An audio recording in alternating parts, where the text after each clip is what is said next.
Hello everyone. देखिए आज हम लोग अपना नेक्स्ट लेक्चर देखेंगे जो हम लोग क्विक रिवीजन सीरीज चल रही पॉलिटी का। इसमें हमारा 10th चैप्टर होगा बेसिक स्ट्रक्चर, आधारभूत ढांचे। ठीक है, बेसिक स्ट्रक्चर में क्या है, सबसे पहले तो देखिए कि इसको जो है संविधान में कहीं पे परिभाषित नहीं किया गया। ठीक है, पहला क्वेश्चन आपको यहीं से बन जाता है कि आधारभूत ढांचे को या बेसिक स्ट्रक्चर को संविधान में परिभाषित किया गया। नहीं, इसको परिभाषित नहीं किया गया। टाइम टू टाइम जब कोर्ट के मतलब हाई कोर्ट, सुप्रीम कोर्ट, किसी भी न्यायालय के डिसीजन आए तो उसी के आधार पर डिफाइन होता गया कि बेसिक स्ट्रक्चर हमारे संविधान में है क्या। ठीक है, अब बेसिक स्ट्रक्चर क्या होता है, कह रहा है कि उन बुनियादी और आंतरिक मूल्यों को समाहित करता है जो संविधान के आधार का निर्माण करते हैं। मतलब कि बेसिक स्ट्रक्चर वो कहा गया कि जिस पे हमारा संविधान टिका हुआ है। जैसे कि हमारे यहाँ क्या है, लोकतांत्रिक शासन प्रणाली। अब लोकतंत्र हमारे यहाँ जो इस्टेब्लिश किया गया संविधान के थ्रू, अब लोकतंत्र क्या है हमारे यहाँ, ये हमारा बेसिक स्ट्रक्चर है, लोकतांत्रिक शासन प्रणाली। ठीक है, क्योंकि इसी पे चीज़ें टिकी हुई हैं तो वो हमारा बेसिक स्ट्रक्चर है। अनुच्छेद 368 के तहत संसद द्वारा आधारभूत ढांचे में संशोधन नहीं किया जा सकता। जो बेसिक स्ट्रक्चर है, हाँ, जैसे कि लोकतांत्रिक प्रणाली या राष्ट्रपति के चुनाव की पद्धति या कुछ ऐसे जो हो गए, तो वो क्या है, उसको जो आर्टिकल 368 मतलब बेसिक स्ट्रक्चर को समझ के संशोधित नहीं किया जा सकता, संसद नहीं कर सकती। आधारभूत ढांचे की अवधारणा न्यायपालिका द्वारा दी गई, लोग देख लिए थे। ठीक है, अब देखिए इसका मतलब ग्रोथ कैसे हुआ बेसिक, ये देखते हैं। एक तो सबसे पहले आया कि 1951 में, ठीक है, शंकर प्रसाद केस आया। इसमें मामले में देखा गया कि अनुच्छेद 368 के तहत संसद संविधान के माध्यम से मूल अधिकारों में संशोधन कर सकती है, इसमें ये कहा गया। ठीक है, फिर क्योंकि यहाँ तक अभी बेसिक स्ट्रक्चर की बात नहीं चल रही थी, इसमें बस ये चल रहा था कि शंकर 1951 में, सिंपल सी मैं यहाँ पे स्टोरी समझा देता हूँ थोड़ा सा। 1951 में क्या चल रहा था कि कुछ ऐसे कानून थे जिसको हमारे यहाँ चेंज करना जरूरी था। जैसे कि आप देखेंगे जमींदारी से संबंधित जो चीज़ें थी, ठीक है, संपत्ति जो मूल अधिकार था, इन सबको जो चेंज करना थोड़ा सा ज़रूरी हो गया था उस टाइम पे। ठीक है, आपने देखा होगा कि 42वें संविधान संशोधन को संपत्ति के अधिकार को मूल अधिकार से बाहर कर दिया। तो ये सब चेंजेस का प्रोसेस चल रहा था। तो उस टाइम चीज़ें कोर्ट में इसलिए गई कि सरकार के पास ये अथॉरिटी है या नहीं है चेंज करने की। ठीक है, तो इस पर अभी बहस चल रही थी। तो इसमें कह दिया शंकर प्रसाद केस में कि भाई 368 के थ्रू संसद को संशोधित कर सकते। फिर मामले में प्रथम संविधान संशोधन 1951 को चुनौती दी गई। प्रथम संविधान संशोधन के माध्यम से संपत्ति के अधिकार, ठीक है, पर अंकुश लगाया गया। पहले तो उस समय जो मूल अधिकार था उस पर क्या हुआ, अंकुश लगाना। क्योंकि देखेंगे ना, अगर संपत्ति के अधिकार एक साथ नहीं चेंज किया, धीरे धीरे करते हुए लास्ट में 44 जो संविधान संशोधन हुआ था उसमें आके चेंज किया गया। तो वो बात करें, इसमें सुप्रीम कोर्ट ने कहा कि 368 के तहत संसद मूल अधिकारों में संशोधन कर सकती है। ठीक है, अब इसमें कहा कि भाई 368 के मूल अधिकारों में संशोधन कर सकती है, लेकिन आर्टिकल 13 में केवल सामान्य विधि या कानून सम्मिलित है, न कि संविधान संशोधन। ठीक है, इसमें यह था कि 368 के थ्रू संशोधन कर सकती है या नॉर्मल संशोधन कर सकती है, इसकी बहस चल रही थी। फिर गोलकनाथ केस आया। इसमें 17वें संविधान संशोधन 1964 को चुनौती दी गई थी। इसमें उच्चतम न्यायालय ने कहा कि मूल अधिकार अपरिवर्तनीय व अहस्तांतरित है। ठीक है, अब जिस सिंपल सी चीज़ है, पहले वाले के इसको डिसीजन को यहाँ पे पलट दिया गया। इसमें न्यायालय ने कह दिया कि भाई मूल अधिकारों को आप संशोधन नहीं कर सकते, इसलिए संशोधन नहीं किया जा सकता। ठीक है, पहले में कह दिया हाँ कर सकते, लेकिन सेकंड में कैंसिल कर दिया गया। फिर आया गोलकनाथ केस, 24वां संविधान संशोधन 1971 में। क्या हुआ कि इसमें देखेंगे गोलकनाथ मामले में निर्णय में अप्रभावित करने हेतु लाया गया था। ठीक है, स्पेशली इस जब सुप्रीम कोर्ट ने ये मतलब अब डिसीजन दे दिया कि भाई संसद मूल अधिकारों में संशोधन नहीं कर सकती, तो सरकार ने एक कानून बनाया कि नहीं, सरकार किसी भी चीज़ में संशोधन कर सकती है। फिर वो मामला कोर्ट में गया, तो कोर्ट में क्या कहा गया कि बस ये कोर्ट में गया तो कोर्ट ने क्या कहा कि संसद किसी भी मूल अधिकार में 368 के तहत संशोधन कर सकती है और यह 13 के अंतर्गत नहीं आएगा। ठीक है, कि इसमें भी कहा गया कि भाई आप तो संशोधन कर सकते हैं, लेकिन 13 की इन द सेंस की जो हमारे यहाँ बेसिक जैसे कि कहा गया क्या एक होता है कि अगर कोई भी कानून बनता है या कोई भी डिसीजन बनता है, अगर वो मौलिक अधिकारों को जहाँ तक उल्लंघन कर रहा है वहाँ तक उसको शून्य मान लिया जाएगा। ठीक है, तो कहा आप कर सकते हैं, लेकिन इनडायरेक्टली इसमें भी वही चीज़ कही गई इस पर कि आप जो है मौलिक अधिकारों में संशोधन नहीं कर सकते। आप उसके लिए कानून बना सकते हैं, लेकिन जो बेसिक चीज़ें हैं उसमें आप संशोधन नहीं कर सकते। इसमें सिंपल केशवानंद भारती केस में क्या हुआ, इसमें सबसे पहले हमारे यहाँ क्या आया कि इसमें सिंपल सी चीज़ 24वें संविधान संशोधन को वैध माना गया। ठीक है, क्योंकि इसके जो है इन्होंने इसमें कहा कि हाँ आप संशोधन कर सकते हैं, लेकिन अगर आप संशोधन करते हैं मौलिक अधिकार या किसी चीज़ में संशोधन कर सकते हैं, लेकिन आपको ध्यान रखना होगा कि बेसिक स्ट्रक्चर, ठीक है, संविधान की जो आधारभूत अवधारणा है उसमें आप बदलाव नहीं कर सकते, इसमें ये कहा गया। ठीक है, अब आधारभूत अवधारणा क्या है, अब देखिए, अब जैसे कि इसके तहत 39 जो संविधान संशोधन 1950, इसके तहत प्रधानमंत्री लोकसभा के सभापति के चुनाव को सभी न्यायालयों में क्षेत्राधिकार से बाहर कर दिया गया था। अब जब बहुत सारे क्या हुआ, अब इसमें कह दिया सिंपल सी कोर्ट ने भाई आधारभूत ढांचे में संशोधन नहीं कर सकते, तो क्या हुआ कि जितना भी केसेज आते थे, कुछ भी अगर बड़ा चेंजेस सरकार करने जाती थी तो उसको लोग लेके चले जाते थे सुप्रीम कोर्ट, हाई कोर्ट की भाई ये देखिए आधारभूत मतलब जो हमारे यहाँ संविधान की मूल अवधारणा है या आधार है, इसमें संशोधन किया जा रहा है तो ये नहीं होना चाहिए। तो इसको लेके फिर बहुत सारे केसेज हुए, फिर धीरे धीरे चीज़ें डेवलप होना स्टार्ट, जैसे इंदिरा गांधी बाद आया 1975 में। ठीक है, तो इसमें क्या हुआ कि उस समय मैंने कहा कि न्यायिक समीक्षा संविधान की, अब जैसे कहा कि एक्चुअली यहाँ पे ये था कि जो न्यायिक समीक्षा होती है, ठीक है, पहले तो कुछ 9वीं अनुसूची आपने सुना होगा कि सरकार ने उस टाइम में एक अनुसूची बनाई 9वीं, उसमें कहा गया कि सरकार अगर कोई भी अधिनियम कानून बना के 9वीं अनुसूची में डाल देती है कोई कानून, ठीक है, तो उस पर न्यायालय जो है उस पर विचार नहीं कर सकता, ये था। लेकिन इसमें कहा, न्यायालय ने कहा कि भाई अगर आप कहीं भी, ठीक है, कोई भी जो है अगर आप कानून बना के 9वीं अनुसूची में भी अब डालते हैं तो न्यायालय क्या कर सकती है, संविधान की समीक्षा कर सकती है। तो जो न्यायिक समीक्षा है वो संविधान का क्या है, बेसिक स्ट्रक्चर है।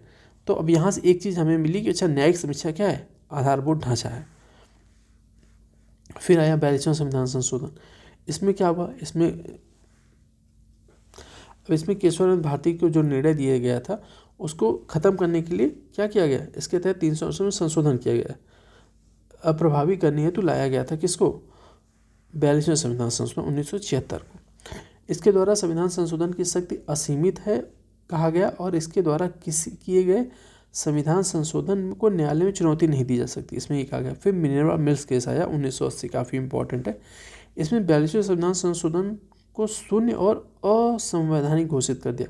जब इन्होंने कह दिया कि भाई संविधान न्यायालय में चुनौती नहीं दी जा सकती, तो कोर्ट ने मिनर्वा मिल्स केस में क्या किया, इनका जो 42वां संविधान संशोधन ये वाला था इसको निरस्त कर दिया। ठीक है, कहा कि संसद आधारभूत ढांचे में संशोधन नहीं कर सकती है, न्यायिक समीक्षा संविधान की आधारभूत ढांचा है। ठीक है, अब भीम सिंह बाद में क्या है, कल्याणकारी राज्य की जो हमारे अवधारणा है उसमें नहीं चेंज कर सकती। फिर धीरे धीरे आप देखेंगे ना कि जैसे कि केसेज हैं, जैसे इंदिरा साहनीवाद हो गया, ठीक है, अब रघुनाथ राव वाद हो गया, समानता का सिद्धांत, भारत की एकता अखंडता हो गया, अब संघवाद हो गया, धर्मनिरपेक्ष लोकतंत्र हो गया, एक राष्ट्र की एकता अखंडता, न्यायिक समीक्षा सामाजिक न्याय, तो ये सब क्या हुआ, धीरे धीरे लोगों को ये पता चलने लगा, हाँ सुप्रीम कोर्ट के डिसीजन के थ्रू कि ये सब क्या है, बेसिक स्ट्रक्चर है। ठीक है, अब जैसे कि लोकतंत्र हो गया, स्वतंत्र न्यायिक प्रणाली हो गई, समानता का अधिकार हो गया, स्वतंत्र निष्पक्ष चुनाव हो गया, समानता का सिद्धांत हो गया, तो धीरे धीरे ये सब डिफाइन होगा। अच्छा हाँ, ये जो है क्या है, हमारी बेसिक स्ट्रक्चर है। ठीक है, अब आधारभूत देखिए, आधारभूत यहाँ पे तत्व दिए गए। अब जैसे यहाँ पे आया कि क्या हुआ, अब 9वीं अनुसूची में शामिल की गई विधियों को भी न्यायिक समीक्षा के आधारभूत ढांचे का उल्लंघन के आधार पर की जा सकती है। अगर मान लीजिए कि 9वीं सूची में कोई भी कानून डाला गया, लेकिन भाई न्यायालय का जो न्यायिक समीक्षा क्या है, बेसिक स्ट्रक्चर है, तो 9वीं सूची में कहीं भी कोई भी कानून बनता है तो न्यायालय उस पर समीक्षा कर सकती है। अब आधारभूत ढांचे का देख लीजिए, न्यायिक समीक्षा, संविधान संशोधन, सर्वोच्चता संविधान की, ये सब धीरे धीरे डिसीजन के थ्रू, निष्पक्ष चुनाव, कानून शासन, संसदीय प्रणाली, न्याय तक प्रभावी पहुँच, तो ये सब क्या हुआ, न्यायपालिका की स्वतंत्रता, मौलिक अधिकारों में आधारभूत सिद्धांत, संविधान संशोधन की संसद की शक्ति, तो धीरे धीरे डिसीजन के थ्रू ये पता चला कि अच्छा ये क्या है, हमारे बेसिक स्ट्रक्चर है। ठीक है, तो हल्का सा बेसिक चीज़ है, इसमें बस क्वेश्चन ये आ जाता है कि भाई संविधान में इसकी व्याख्या की गई है या नहीं की गई, तो संविधान में नहीं है। कब इसको डिसीजन लिया, तो केशवानंद भारती केस, गोलकनाथ केस और ये मिनर्वा मिल्स केस, थोड़ा सा आप लोग इसको देख लीजिए, यहाँ से क्वेश्चन आ जाते हैं। या तो प्लस कभी कभी क्या होता है कि वो 3-4 ऑप्शन दे देते हैं, पूछ लेते हैं इसमें से आधारभूत ढांचे बेसिक स्ट्रक्चर है कौन सा कौन नहीं, बस ये बेसिक क्वेश्चन इसमें बनते हैं। चलिए नेक्स्ट देखते हैं संसदीय प्रणाली अपना। ठीक है, संसदीय प्रणाली क्या है, सबसे पहले तो आपको पता होना है संसदीय प्रणाली का हमारे संविधान में 74 और 75 में संसदीय प्रणाली का उपबंध किया गया। ठीक है, आर्टिकल 74 एंड 75। अगर आप यूपी पीसीएस या स्टेट पीसीएस या प्लस ERO वगैरह ये सब देने जाओ तो आपको सीधे आर्टिकल याद होनी चाहिए, तो इसमें किया गया। जबकि क्या हुआ, संसदीय प्रणाली की बात की गई आर्टिकल 74-75 में, जबकि अनुच्छेद 163 163 164 में राज्यों के विधानमंडल के उपबंध किए गए। ठीक है, अब देखिए संसदीय सरकार और राष्ट्रपति सरकार, इसमें इन्होंने संसदीय सरकार के दो प्रकार होते हैं। एक तो इंडिया में है, ठीक है, कि भाई क्या है, नाम मात्र या वास्तविक या दोहरी कार्यपालिका। एक तो अमेरिका में चलती है राष्ट्रपति नामित सरकार। तो दोनों का कंपैरिजन किया जा रहा है। कहना है कि राष्ट्रपति नाम मात्र के कार्यकारी प्रमुख होते हैं और राज्य का, ठीक है। अब हमारे यहाँ जो होता है, हमारे यहाँ क्या होता है, मेन आपने देखा होगा कि हमारे यहाँ राष्ट्रपति हर चीज़ के प्रमुख होते हैं। ठीक है, प्रथम नागरिक हमारे यहाँ होते हैं, लेकिन कार्य कौन करते हैं, प्रधानमंत्री करते हैं। तो इसी कहा गया कि राष्ट्रपति नाम मात्र के कार्यकारी प्रमुख होते हैं और विधिक अधिकारी और राज्य का प्रमुख होता है। हमारे भारत के अगर आप प्रमुख देखेंगे तो राष्ट्रपति माने जाते हैं। जितने भी हमारे यहाँ बाहर से किसी देश से हस्ताक्षर होते हैं, कोई भी समझौता या फिर किसी को निमंत्रण कुछ भी जाता है तो वो राष्ट्रपति के नाम पे ही जाता है। ठीक है, क्योंकि वो देश के प्रमुख माने जाते हैं। लेकिन आपने देखा होगा कार्यकारी प्रमुख कौन, प्रधानमंत्रियों के। देखिए यहाँ पे है ना कि प्रधानमंत्री वास्तविक प्रमुख होते हैं। वास्तविक कार्यपालिका और सरकार का प्रमुख कौन होता है, प्रधानमंत्री होता है। जबकि अमेरिका में क्या होगा, राष्ट्रपति, अमेरिकी राष्ट्रपति होता है और वह राज्य और सरकार दोनों का प्रमुख होता है। ठीक है, अब कह रहा है कि राष्ट्रपति को परामर्श देने के लिए प्रधानमंत्री की अध्यक्षता में एक मंत्रिपरिषद होती है। यहाँ पे तो राष्ट्रपति जब प्रमुख है तो कोई बात नहीं है। कह रहा है राष्ट्रपति जो है क्या होता है, सलाह मानने के लिए बाध्यकारी होता है। प्रधानमंत्री और इनके मंत्रिमंडल के थ्रू जो सलाह दी गई, राष्ट्रपति उसको मानने के लिए बाध्यकारी होता। ये पहले नहीं था, लेकिन 42वें संविधान और 44वें संविधान संशोधन द्वारा इसको शामिल कर लिया गया। अब बहुमत प्राप्त दल का शासन। देखिए लोकसभा में जिस राजनीतिक दल को बहुमत में सीटें प्राप्त होती है वही दल सरकार बनाता है। ठीक है, ये इंडिया की बात हो रही चलिए, हमारे यहाँ जो प्रणाली चले उसकी, इसको आप USA मान सकते हैं। अब यहाँ पे क्या है, राष्ट्रपति को निर्वाचक मंडल द्वारा 4 साल के लिए, ध्यान रखिएगा कि अनिश्चित अवधि के लिए निर्वाचन किया, मतलब हमारे यहाँ 5 साल, यहाँ पे 4 साल के लिए निर्वाचक मंडल एक होता है। उसके थ्रू आपने जब इलेक्शन आता है आपने सुना होगा कि राज्यों के थ्रू इलेक्ट होकर सब लोग फिर चुनते हैं, तो वो प्रोसेस वहाँ पे। हमारे यहाँ बहुमत दल प्राप्त लोकसभा में कि उस दल के नेता को राष्ट्रपति द्वारा प्रधानमंत्री के रूप में नियुक्त किया जाता है और अन्य मंत्रियों की नियुक्ति, ठीक है ध्यान रखिए, अन्य मंत्रियों की नियुक्ति राष्ट्रपति द्वारा होती है लेकिन प्रधानमंत्री की सलाह पर।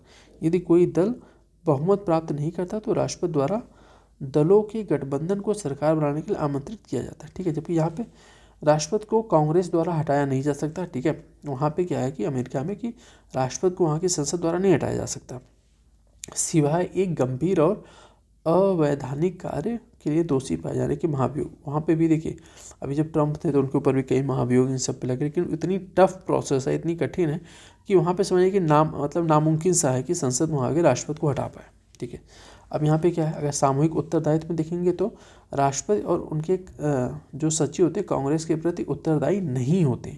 ठीक है, कांग्रेस क्या, जैसे हमारे यहाँ संसद है वहाँ पे कांग्रेस है, जो कि इंडिया में क्या है, हमारे यहाँ संसदीय सरकार की विशिष्टता का सिद्धांत है। हमारे यहाँ आर्टिकल 75 में कहा गया कि मंत्रिपरिषद सामूहिक रूप से किसके, लोकसभा के प्रति उत्तरदायी होती है। ठीक है, क्वेश्चन कई बार यहाँ से ये बना है, बहुत ही छोटा सा क्वेश्चन बनता है, अलर्ट रहने के इसलिए कहा जाता है कि क्वेश्चन ये बन जाता है कि हमारे यहाँ आर्टिकल 75 मतलब 75 में मंत्रिपरिषद सामूहिक रूप से संसद के प्रति उत्तरदायी होती है। क्वेश्चन ये बन जाता है। ठीक है, संसद में कौन, लोकसभा, राज्यसभा, राष्ट्रपति सभा जाते हैं, तो ध्यान रखना नहीं, संसद के प्रति नहीं उत्तरदायी हमारी मंत्रिपरिषद। हमारी मंत्रिपरिषद केवल और केवल लोकसभा के प्रति उत्तरदायी है। ठीक है, लोकसभा मंत्रिपरिषद को अविश्वास प्रस्ताव पारित करके हटा सकती है हमारे। ठीक है, अब राजनीतिक एक रूपता कहना है, एक ही पार्टी के बहुमत प्राप्त मंत्रिपरिषद के सदस्य एक ही राजनीतिक दल से आते हैं क्योंकि इनकी राजनीतिक विचारधारा समान होती है। अब इसमें कहना है कि गठबंधन सरकार मंत्रिपरिषद के सदस्यों को सर्वसम्मति के प्रति बाध्य होती है।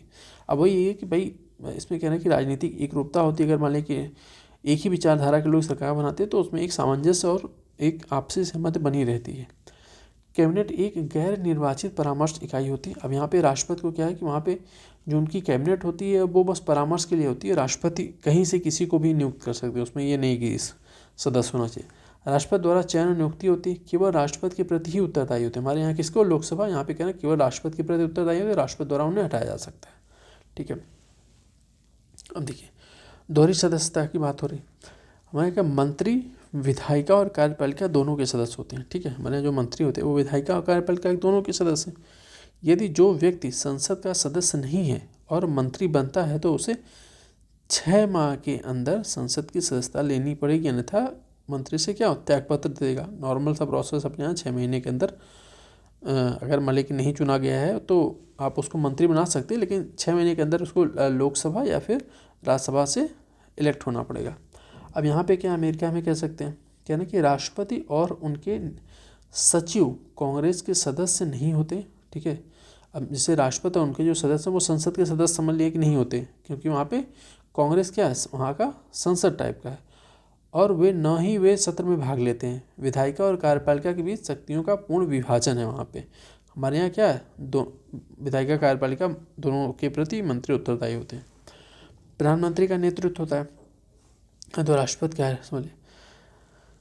मंत्रिपरिषद के नेता संसद, ठीक है, मंत्रिपरिषद का जो नेता होता है संसद का नेता या सदन का नेता होता है। निचले सदन का, अब देखिए विघटन कह रहा है कि राष्ट्रपति द्वारा प्रधानमंत्री की सिफारिश पर लोकसभा, मतलब हमारे संसद का निचला सदन को विघटित किया जा सकता है, लेकिन राष्ट्रपति द्वारा हाउस ऑफ रिप्रेजेंटेटिव को क्या वहाँ पे विघटित या खत्म नहीं किया जा सकता। अब गोपनीयता, मंत्री अपनी कार्यवाही, नीतियों और निर्णयों के बारे में गोपनीयता के सिद्धांत पालन करते हैं। यहाँ पे तो सब शक्तियों का विभाजन है, सबको अलग अलग चीज़ें प्रोसेस, सब लोग अपने रूप से इंडिपेंडेंट हैं।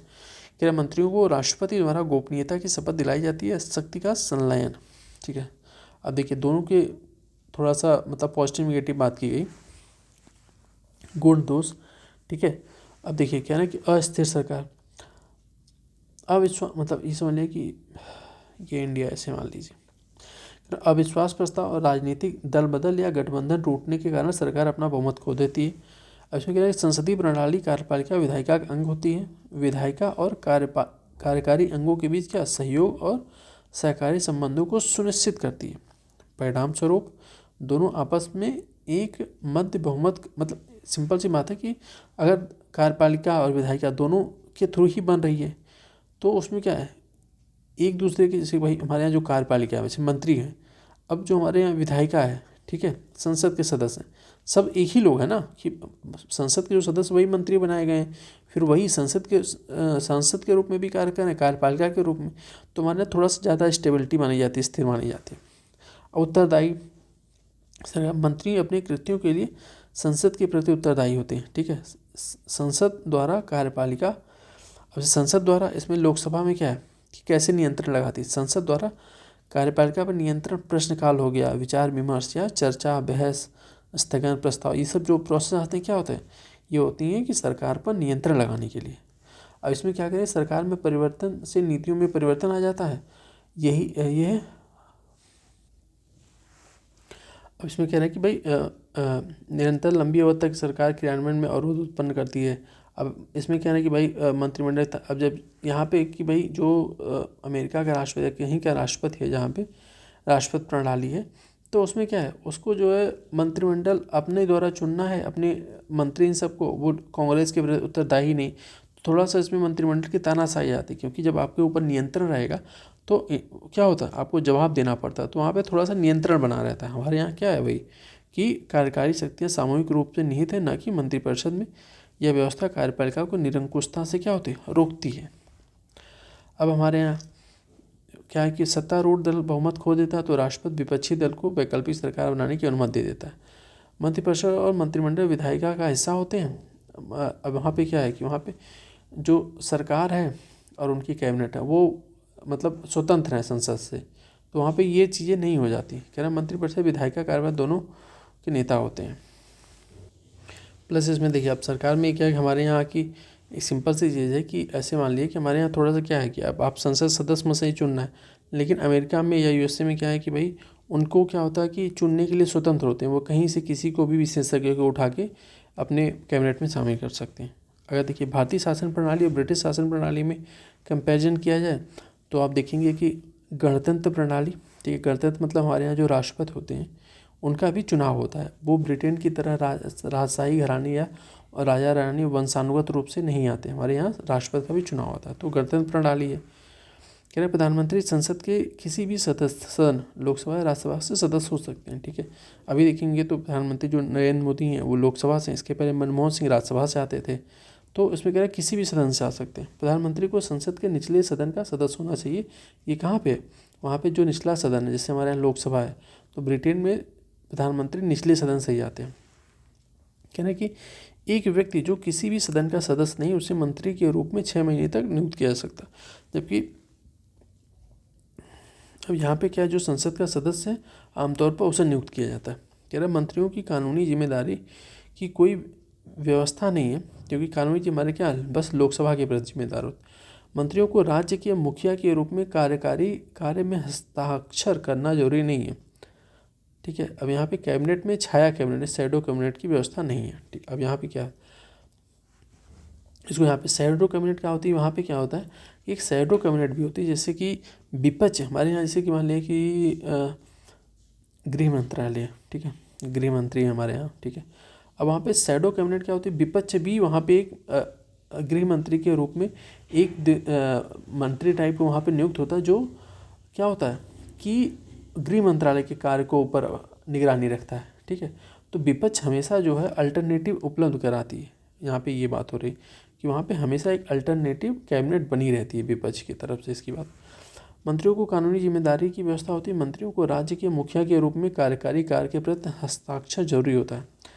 आमतौर पर वही संसद के सदस्य बनाए जा सकते हैं। ठीक है, चलिए यहाँ पे ये हमारा चैप्टर यहाँ पे ख़त्म हो जाएगा। छोटा छोटा है, नेक्स्ट देखते हैं। यहाँ से बहुत क्वेश्चन नहीं आते, इसलिए जल्दी जल्दी ख़त्म करके जहाँ पे मेन क्वेश्चन बनते हैं उस पर हम लोग ज़्यादा देर तक डिस्कस करेंगे। ठीक है, चलिए यहाँ से अपना नेक्स्ट लेक्चर चैप्टर देखते हैं, संघीय व्यवस्था एवं केंद्र राज्य संबंध। यहाँ से क्वेश्चन खूब सारे आते हैं, थोड़ा सा ध्यान से देखना होगा। इसमें क्या कह रहे हैं कि भाई भारत में राज्यों को पृथक होने का अधिकार नहीं है। ठीक है, हमारे यहाँ जो है राज्यों को पृथक होने का अधिकार नहीं है। संघात्मक जो हमारे यहाँ व्यवस्था अपनाई है उसके लक्षण क्या है, संघात्मक व्यवस्था के लक्षण है लिखित संविधान, केंद्र राज्य के मध्य शक्तियों का विभाजन, स्वतंत्र न्यायपालिका, उच्च सदन में राज्यों का प्रतिनिधित्व। ठीक है, अब देखिए यहाँ पे क्या है कि संघवाद की कुछ और एग्जाम्पल या कुछ और व्यवस्थाएं अलग अलग देशों में विद्यमान हैं। जैसे परंपरागत संघवाद या क्या है, अमेरिकी संघीय व्यवस्था के अनुरूप होती है। सहकारी संघवाद भारत और कनाडा में क्या है, सहकारी संघवाद है। परिसंघात्मक व्यवस्था कहाँ पे, यूएसआर मतलब रसिया, इन सब पे जो एरिया थे वहाँ पे।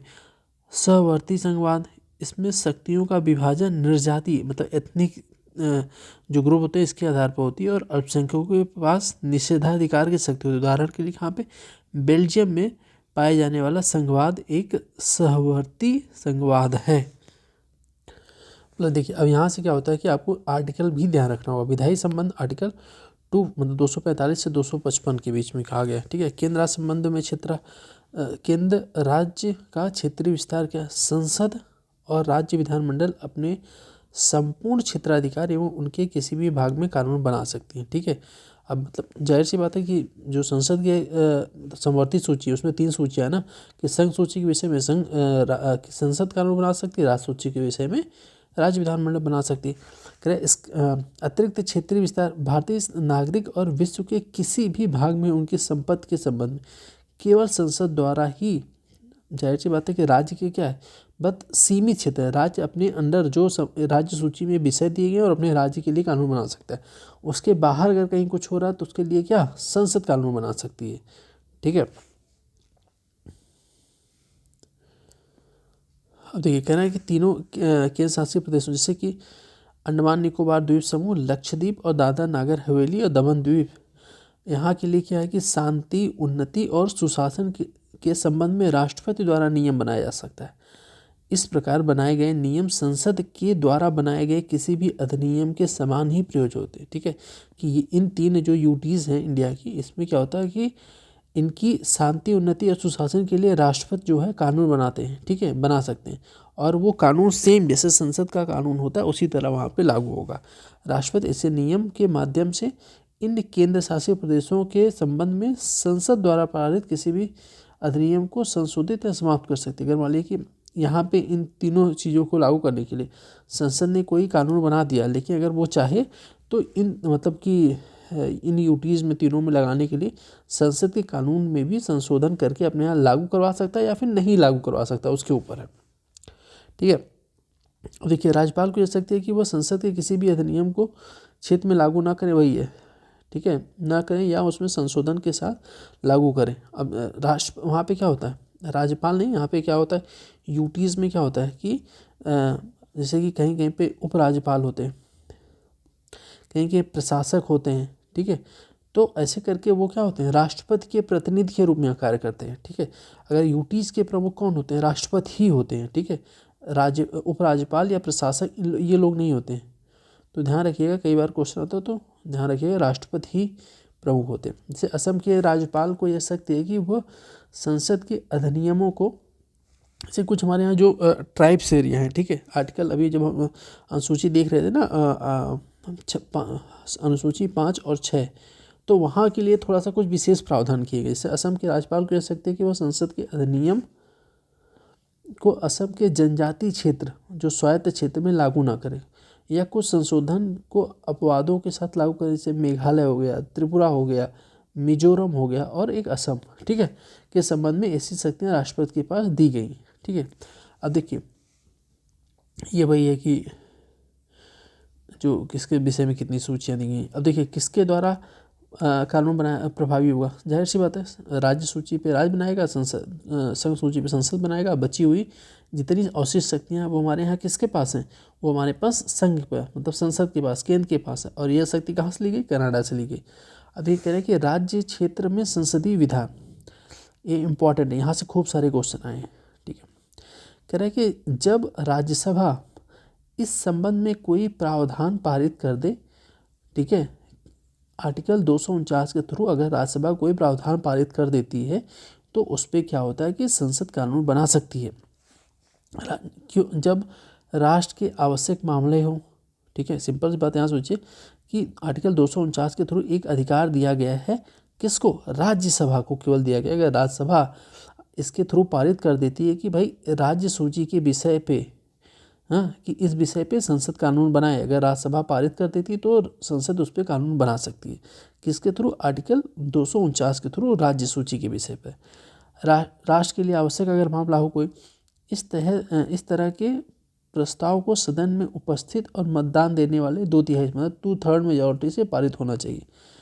यह प्रस्ताव केवल 1 वर्ष के लिए प्रभावी रहता है, ध्यान रखिएगा। ठीक है, कानून बन गया यानी कि हमेशा के लिए 1 वर्ष के लिए रहेगा, लेकिन ये भी एक वर्ष के लिए। लेकिन यह राज्य विधानमंडल को समान विषय पर कानून बनाने से वाला, मतलब अगर संसद ने कानून बना दिया तो उस पर क्या है कि ऐसा नहीं है कि इसने उसी मुद्दे पर राज्य को कानून बनाने के लिए रोक दिया, नहीं है, राज्य भी उस पर कानून बना सकता है। ठीक है, अब कहना है राष्ट्रपति के राष्ट्रपति शासन 356 लिए लगा है अगर राष्ट्रपति शासन, तो जाहिर सी बात है वहाँ पे पूरा अधिकार राष्ट्रपति के थ्रू संसद के पास आ जाता है। तो ये अब राष्ट्रीय आपातकाल लगा है 352, इसमें कहना है कि राज्य सूची के विषयों पर कानून बनाने की शक्ति संसद द्वारा अधिगृहित कर ली जाती है। राज्य विधानमंडल भी उस विषय पर कानून बना सकता है, लेकिन संसद का कानून प्रभावी होगा। ठीक है, जहाँ पे दोनों कानून बना सकते हैं वहाँ पे संसद का कानून प्रभावी होगा, लेकिन जब आपातकाल समाप्त होने के 6 माह तक ये व्यवस्था बनी रहेगी, उसके बाद समाप्त हो जाएगी।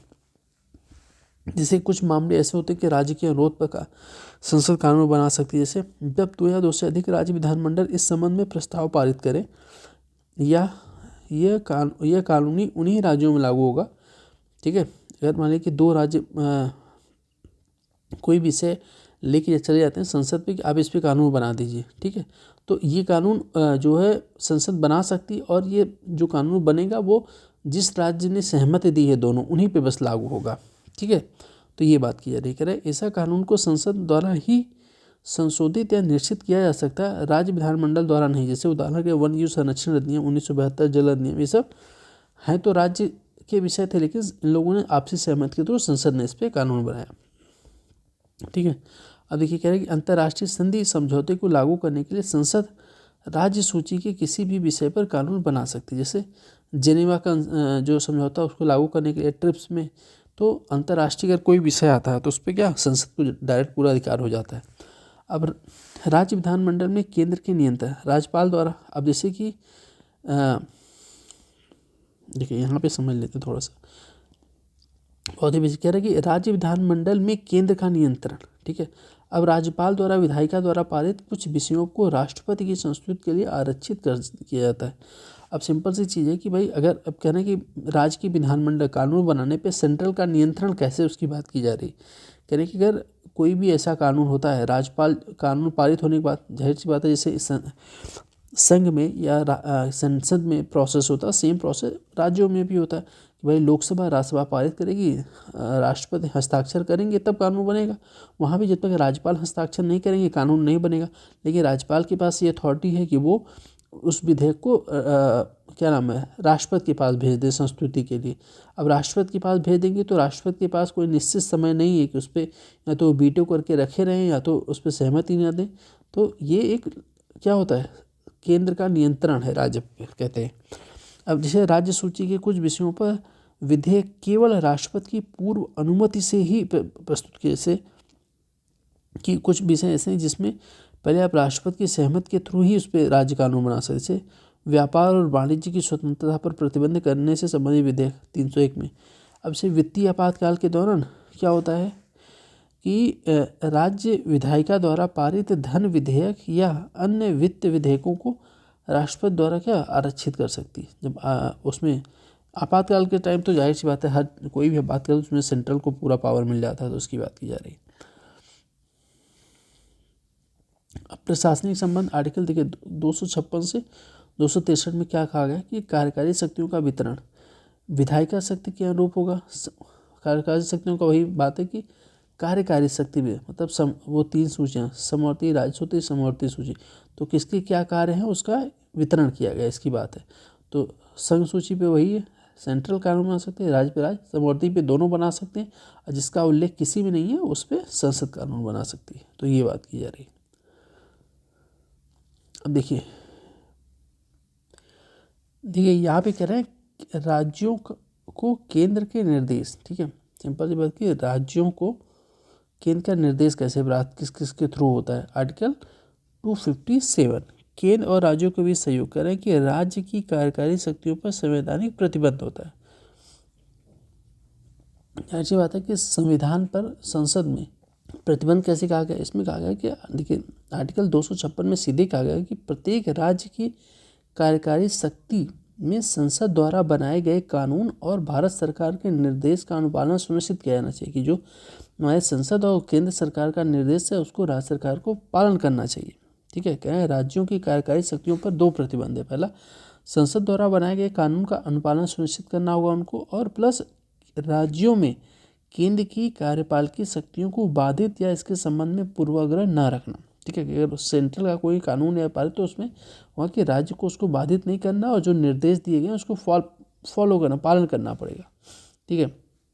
देखिए अखिल भारतीय सेवाएं क्या है कि आर्टिकल 312 में क्या आ गया कि भाई अब सिंपल सी बात है कि ये कह रहे हैं कि अखिल भारतीय सेवाएं क्या है, इसको सेंट्रल द्वारा परीक्षा कराई जाती है, सेंट्रल द्वारा नियुक्त किए जाते हैं, ट्रेनिंग दी जाती है, लेकिन नियुक्त क्या होते हैं राज्यों में किए जाते हैं, ठीक है। अब राज्य क्या होता है कि इनको ट्रांसफ़र कर सस्पेंड भी इनको क्या होता है राज्य नहीं करता। एक प्रकार से कहते हैं कि भाई सेंट्रल का नियंत्रण है राज्यों पर, ये भी है।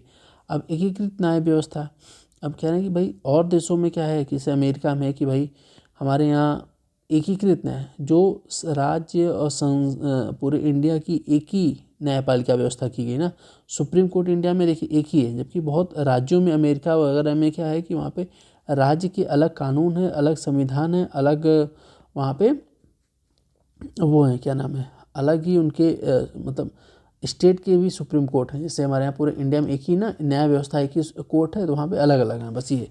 तो एक ये भी क्या है सेंट्रल का राज्यों पर नियंत्रण करने का एक प्रावधान है, एकीकृत न्याय व्यवस्था। अब आपातकालीन प्रावधान में हम लोगों ने देख लिया कि राष्ट्रीय आपातकाल में संसद के पास पूरी अथॉरिटी आ जाती है।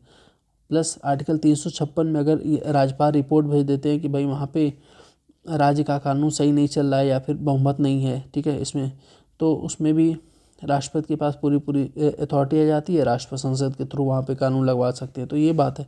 अब वित्तीय आपातकाल में भी जस्ट हम लोगों ने ऊपर दिया। अब देखिए 300 आर्टिकल 355 क्या, बाह्य आक्रमण तथा आंतरिक अशांति से प्रत्येक राज्य की रक्षा करना, यह सुनिश्चित करना कि राज्य सरकारें संविधान की व्यवस्थाओं के अनुरूप कार्य करें, ये कहा गया आर्टिकल 355 में। राज्यपाल की नियुक्ति राष्ट्रपति के द्वारा होती है, यह केंद्र के एजेंट के रूप में कार्य करता है। अब कहना है कि राज्य निर्वाचन आयोग, ठीक है, राज्यपाल द्वारा नियुक्त और राष्ट्रपति द्वारा हटाया जाता है, ठीक है। अब राज्यपाल द्वारा तो राज्य निर्वाचन आयोग नियुक्त किया गया, लेकिन हटाएगा कौन, राष्ट्रपति द्वारा हटाया जाएगा, ठीक है। तो ध्यान रखिएगा, ये इंपॉर्टेंट है यहाँ से। अब जैसे कि अब और भी क्या नाम है, कुछ संस्थाएं हैं जैसे कि नीति आयोग हो गया, राष्ट्रीय एकता परिषद हो गया, क्षेत्रीय परिषदें, पूर्वोत्तर। तो इनडायरेक्टली कहना है कि भाई संसद का हस्तक्षेप भी राज्यों में बहुत ज़्यादा है, सिंपल सी बात यहाँ पे की गई, ठीक है। अब देखिए अब यहाँ पे कह रहे हैं कि और मतलब प्रतिबंध देख रहे हैं ना, विधिक वित्तीय संबंध क्या है, आर्टिकल 265 के थ्रू विधि के प्राधिकार के बिना, ठीक है, करों तथा अधिदेश न किया जाए। कोई कर विधि के प्राधिकार से अधिरोपित है या नहीं, इसकी आदेश कौन कराएगा, आदेश द्वारा कर नहीं लगाया जा सकता। सिंपल सी बात इसमें ये कहा गया कि कर भी अगर राज्य लगाते हैं ना, तो उनके पास कर की बहुत ही सीमित शक्ति है। अगर कोई भी कर आरोपित करते हैं उसको देखा जाता है कि भाई संविधान के अनुसार उनके पास वो अथॉरिटी है या नहीं। तो उसमें भी करों व वित्तीय संबंध में भी अब देखिए टैक्स क्या है।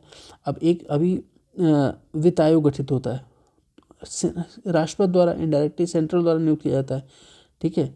अब वो डिसाइड करेगा कि कितने % राज्यों को टैक्स देना है। तो वित्तीय संबंध में भी क्या है, इनडायरेक्टली सेंट्रल का थोड़ा सा हस्तक्षेप है। अब समेकित दिन, ठीक है, समेकित आर्टिकल 266 में भारत और राज्यों के समेकित नीति का प्रावधान किया गया है। सरकार को प्राप्त सभी राजस्व, बाजार से लिए गए ऋण और स्वीकृत ऋणों पर प्राप्त ब्याज समेकित नीति में क्या होता है, जमा किया जाता है, ठीक है। समेकित नीति में क्या होता है, कोई भी ऋण, ये देखिए जितना भी सरकार ने सभी बाजार द्वारा लिए गए ऋण, राजस्व ऋण, जितना भी ब्याज होता है वो समेकित नीति में क्या होता है, जमा होता है। कुछ अपवादों के अतिरिक्त सरकार के सभी व्यय भी इसी नीति से किए जाते हैं। बिना संसद की अनुमति के इस निधि से कोई धन वियोजित नहीं किया जा सकता, ठीक है। अब कह रहे हैं कि भाई समेकित निधि में कुछ भी है तो उस पर संसद का क्या है, पकड़ है, बिना संसद की अनुमति से उस पर नहीं किया जा सकता। अब देखिए आकस्मिक निधि की बात तो 267 में की है। इसमें कहा गया कि भाई आकस्मिक निधि इसके लिए संसद ने भारत आकस्मिक निधि अधिनियम 1950 अधिनियमित किया था, ठीक है। इसमें क्या है कि यह भारत के राष्ट्रपति की ओर से वित्त सचिव के आर्थिक मामले में मतलब वित्त सचिव के थ्रू क्या होता है, के नियंत्रण में होती है आकस्मिक निधि, वित्त सचिव के नियंत्रण में, और इसे कार्यकारी कार्यवाही द्वारा संचालित किया जा सकता है, ठीक है। अब करों का आवंटन, ठीक है। अब देखिए करों का आवंटन क्या है कि वो वही हम लोग क्या है कि कराधान की शक्ति, टैक्सेशन की ज़्यादातर शक्तियाँ किसके पास है, सेंट्रल के पास है। अभी हम लोगों ने जैसे जीएसटी आ गया, ठीक है। अब जीएसटी के थ्रू करारोपण या इन सब की भले वो सर्वसहमत से ली जाती है, ठीक है।